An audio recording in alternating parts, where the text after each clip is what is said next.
नमस्कार दोस्तों, मैं हूं सोनी मेहुल और आज आपके साथ मैं हाजिर हूं फिर एक नया कंटेंट लेकर। आज हम बात करने वाले हैं कि प्राचीन काल में आखिर कैसा था हमारा अखंड भारत। क्या फिर बन सकता है भारत अखंड? आइए जानते हैं। जम्बू द्वीप का एक खंड है भारतवर्ष। अखंड भारत शब्द तब प्रचलन में आया जबकि भारत खंड खंड हो गया। पुराणों के अनुसार धरती सात द्वीपों की है: जम्बू, प्लक्ष, शाल्म, कुश, क्रौच, शाक और पुष्कर। इसमें बीचों बीच जम्बू द्वीप है जिसके 9 खंड है: नाभि, किमपुरुष, हरिवर्ष, इलावृत, रम्य, हिरण्यमय, कुरु, भद्राश्व और केतुमाल। इन 9 खंडों में नाभि खंड को अजनाब खंड और बाद में भारतवर्ष बोला जाने लगा। भारतवर्ष को जम्बू द्वीप का एक हिस्सा माना गया है। भारतवर्ष के अंतर्गत आर्यावर्त नामक एक स्थान है। राजा अग्निद्र जम्बू द्वीप के राजा थे और अग्निद्र के पुत्र महाराज नाभि एवं महाराज नाभि के पुत्र ऋषभदेव थे, जिनके पुत्र चक्रवर्ती सम्राट भारत के नाम पर इस देश का नाम भारत पड़ा।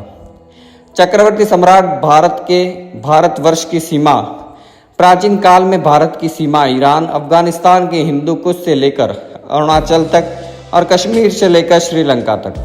कुछ विद्वान दूसरी ओर अरुणाचल से लेकर इंडोनेशिया, मलेशिया तक सीमा होने का भी दावा करते हैं। इस संपूर्ण क्षेत्र में 18 महाजनपदों के सम्राटों का राज था, जिसके अंतर्गत सैकड़ों जनपद और उपजनपद थे। मार्कंडेय पुराण के अनुसार संपूर्ण भारतवर्ष के पूर्व, पश्चिम और दक्षिण की ओर समुद्र है, जो कि उत्तर में हिमालय के साथ धनुष ज्या की आकृति को धारण करता है।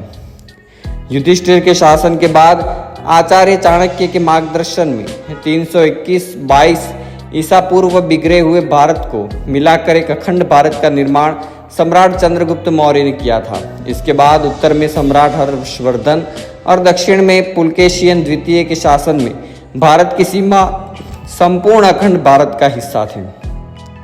कहते हैं कि ईरान पहले पारस्य देश था, जो कि आर्यों की एक शाखा ने ही स्थापित किया था। प्राचीन गांधार और कंबोज के हिस्सों को ही आज अफगानिस्तान कहा जाता है। उक्त संपूर्ण क्षेत्र में हिंदू शाही और पारसी राजवंश का ही शासन था। फिर 7वीं सदी के बाद यहाँ पर अरब और तुर्क के मुसलमानों ने आक्रमण करना शुरू किए और 870 ईस्वी में अरब सेनापति याकूब एलिस ने अफगानिस्तान को अपने अधिकार में कर लिया। ब्रिटिश काल में 1834 में अफगानिस्तान को एक बफर स्टेट बनाया और 18 अगस्त 1919 को इससे भारत से अलग कर दिया। अब आइए जानते हैं पाकिस्तान और बांग्लादेश। सिंध पर ईस्वी सन 638 से 711 ईस्वी तक के 74 वर्षों के काल में 9 खलीफाओं ने 15 बार आक्रमण किया और अंततः हिंदू राजा दाहिर के कत्ल के बाद इसे इस्लामिक क्षेत्र बना दिया। इसी तरह बलूचिस्तान, मुल्तान, पंजाब और कश्मीर पर आक्रमण करके इसका भी इस्लामीकरण कर दिया। अतः सन 14 और 15 अगस्त 1947 को उक्त सभी हिस्सों को मिलाकर पाकिस्तान का गठन हुआ और एक नया देश अस्तित्व में आया। उस वक्त बंगाल के आधे हिस्से को भी पाकिस्तान में मिलाकर उसे पूर्वी पाकिस्तान कहा जाने लगा। 26 मार्च 1971 में पूर्वी पाकिस्तान को पश्चिमी पाकिस्तान से आज़ादी मिली और एक नया देश अस्तित्व में आया, जिसका नाम बांग्लादेश रखा गया। इस तरह 1947 में अखंड भारत से अफगानिस्तान के बाद एक बहुत बड़ा भूभाग अलग होकर पाकिस्तान और बांग्लादेश में बदल गया। अब बारी है नेपाल। पौराणिक मान्यता के अनुसार नेपाल को कभी देवघर कहा जाता था। भगवान श्री राम की पत्नी सीता का जन्म स्थल मिथिला नेपाल में है। यहाँ पर 1500 ईसा पूर्व से ही हिंदू आर्य लोगों का शासन रहा है। 250 ईसा पूर्व यह मौर्य के साम्राज्य का एक हिस्सा था। फिर 4वीं शताब्दी में गुप्त वंश का एक जनपद रहा। 7वीं शताब्दी में इस पर तिब्बत का आधिपत्य हो गया और 11वीं शताब्दी में नेपाल में ठाकुरी वंश के राजा राज्य करते थे। इसके बाद और भी कई राजवंश हुए। अंत में जाकर पृथ्वी नारायण शाह ने 1765 में नेपाल की एकता की और मुहिम शुरू की और मध्य हिमालय के 46 से अधिक छोटे बड़े राज्यों को संगठित कर 1768 तक इसमें सफल हो गए।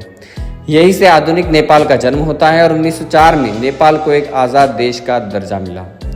अब बारी है भूटान। भूटान भी कभी भारतीय महाजनपदों के अंतर्गत एक जनपद था। संभवतः ये विदेही जनपद का हिस्सा था। भूटान संस्कृत के भू उत्थान से बना शब्द है। ब्रिटिश प्रभाव के तहत 1907 में वहां राजशाही की स्थापना हुई और 1947 में भारत आज़ाद हुआ और 1949 में भारत भूटान समझौते के तहत भारत ने भूटान की वो सारी ज़मीन उसे लौटा दी जो अंग्रेज़ों के अधीन थी। अब बारी म्यांमार। म्यांमार कभी ब्रह्म देश हुआ करता था, इसे बर्मा भी कहते हैं, जो कि ब्रह्मा का अपभ्रंश है। शोक के काल में म्यांमार बौद्ध धर्म और संस्कृति का पूर्वी केंद्र बन गया था। 1886 ईस्वी में पूरा देश ब्रिटिश भारतीय साम्राज्य के अंतर्गत आ गया, किंतु ब्रिटिशों ने 1935 ईस्वी के भारतीय शासन विधान के अंतर्गत म्यांमार को भारत से अलग कर दिया।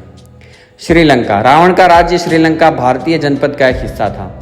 एक मान्यता के अनुसार ईसा पूर्व 5076 साल पहले भगवान राम ने रावण का संहार कर श्रीलंका को भारतवर्ष का एक जनपद बना दिया। इसके बाद अशोक के काल में श्रीलंका सनातन धर्म बौद्ध धर्मी बना। यहाँ कभी भारत के चोल और पांड्य जनपद के अंतर्गत आता था। अंग्रेजों ने 1818 में इसे अपने पूर्ण अधिकार में ले लिया और द्वितीय विश्व युद्ध के बाद 4 फरवरी 1948 को श्रीलंका को भारत से अलग करके एक आज़ाद देश बना लिया। फिर आता है मलेशिया। वर्तमान के मुख्य 4 देश मलेशिया, इंडोनेशिया, थाईलैंड और वियतनाम और कंबोडिया प्राचीन भारत के मलय प्रायद्वीप के जनपद हुआ करते थे। 72 आज़ाद हुआ तब अंग्रेज़ों में मलेशिया के हिस्सों को भारत का हिस्सा नहीं मानते हुए इसे अपने ही पास रखा और बाद में मलेशिया को अंग्रेज़ों ने 1957 में एक आज़ाद देश बना दिया। सिंगापुर मलय महाद्वीप के एक दक्षिण सिर के पास छोटा सा द्वीप है। हालांकि ये मलेशिया का ही हिस्सा था और विवाद और संघर्ष के बाद 9 अगस्त 1965 को सिंगापुर एक स्वतंत्र गणतंत्र बन गया। थाईलैंड का प्राचीन भारतीय नाम श्याम देश है। सन 1238 में सुकोथाई राज्य की स्थापना हुई, जिसे पहला बौद्ध थाई राज्य माना जाता है। सन 1782 में बैंकॉक में चक्री राजवंश की स्थापना हुई, जिसे आधुनिक थाईलैंड का आरंभ माना जाता है। यूरोपीय शक्तियों के साथ हुई इस लड़ाई में श्याम को कुछ प्रदेश लौटना पड़ा, जो आज बर्मा और मलेशिया के अंश हैं। 1992 में हुए सत्ता पलट में थाईलैंड एक नया संवैधानिक राजतंत्र घोषित कर दिया गया। फिर आता है इंडोनेशिया में मुसलमानों की सबसे ज़्यादा जनसंख्या बसती है। इंडोनेशिया का एक द्वीप है बाली, जहाँ के लोग अभी भी हिंदू धर्म का पालन करते हैं। इंडोनेशिया में श्री विजय राजवंश, शैलेंद्र राजवंश, संजय राजवंश, माताराम राजवंश, कैदेरी राजवंश, सिंहश्री महापहित साम्राज्य का शासन रहा। 7वीं 8वीं सदी तक इंडोनेशिया में पूर्णतया हिंदू वैदिक संस्कृति ही विद्यमान थी। इसके बाद यहाँ बौद्ध धर्म प्रचलन में रहा, जो कि 13वीं सदी तक विद्यमान था। फिर यहाँ अरब व्यापारियों के माध्यम से इस्लाम का विस्तार हुआ और 350 साल के डच उपनिवेशवाद के बाद 17 अगस्त 1945 को इंडोनेशिया को नीदरलैंड से आज़ादी मिली। फिर आता है कंबोडिया। पौराणिक काल का कंबोज देश कल का कंपूचिया और आज का कंबोडिया पहले भारत का ही एक उपनिवेश था। माना जाता है कि प्रथम शताब्दी में कौंडिन्य नामक एक ब्राह्मण ने हिंद चीन में हिंदू राज्य की स्थापना की और इन्हीं के बाद नाम पड़ा कंबोडिया। हालांकि कंबोडिया की प्राचीन दंतकथाओं के अनुसार इस उपनिवेश की नींव आर्य देश के शिव भक्त राजा कंबू सायमभूम ने डाली थी। फिर आता है वियतनाम का पुराना नाम चंपा था। चंपा के लोग चाम कहलाते थे। वर्तमान समय में चाम लोग वियतनाम और कंबोडिया के सबसे बड़े अल्पसंख्यक हैं। आरंभ में चंपा के लोग और राजा शैव थे, लेकिन कुछ 100 साल पहले इस्लाम यहाँ फैलना शुरू हुआ और अब अधिक चाम लोग मुसलमान हैं, पर हिंदू और बौद्ध चाम भी हैं। फिर आता है तिब्बत को प्राचीन काल में त्रिविष्टप कहा जाता था, जहाँ ऋषिका और तुषारा नामक राज्य थे। ये देवलोक का एक हिस्सा था, जहाँ पर जल प्रलय के दौरान राजा वैवस्वत और उनके कुल के लोग रहते थे। मान्यता है कि आर्य यहीं के मूल निवासी हैं और तिब्बत के पहले हिंदू फिर बाद में बौद्ध धर्म प्रचलित हुआ। कई जानकारों का मानना है कि भारतवर्ष को खंड खंड में होने में सैकड़ों साल लगे। उसी तरह इसके अखंड बनने में कई तरह की बाधाएं सामने आती हैं। पहली तो ये कि प्राचीन भारत, जिसे अखंड भारत कहा जाता है, वो अब एक बहुधर्मी और बहुसंस्कृति वाला देश बन चुका है, जिसमें करीब 12 से 13 देश अस्तित्व में हैं। इनमें से कुछ देश मुस्लिम तो कुछ बौद्ध हैं। मत भिन्नता के चलते अखंड भारत का निर्माण एक सपना ही कहा जा रहा है। दूसरा ये कि Nepal, Sri Lanka, Bhutan, Burma, Indonesia, Malaysia, Vietnam और कंबोडिया जैसे देश भारत से अपने धार्मिक और सांस्कृतिक जुड़वा को तो स्वीकार करते हैं, लेकिन यह स्वीकार नहीं करते हैं कि कभी प्राचीन काल में भारत का हिस्सा थे। तो दोस्तों, आज इस वीडियो में बात की अखंड भारत के बारे में। उम्मीद है वीडियो पसंद आया होगा, तो लाइक शेयर सब्सक्राइब करें। धन्यवाद।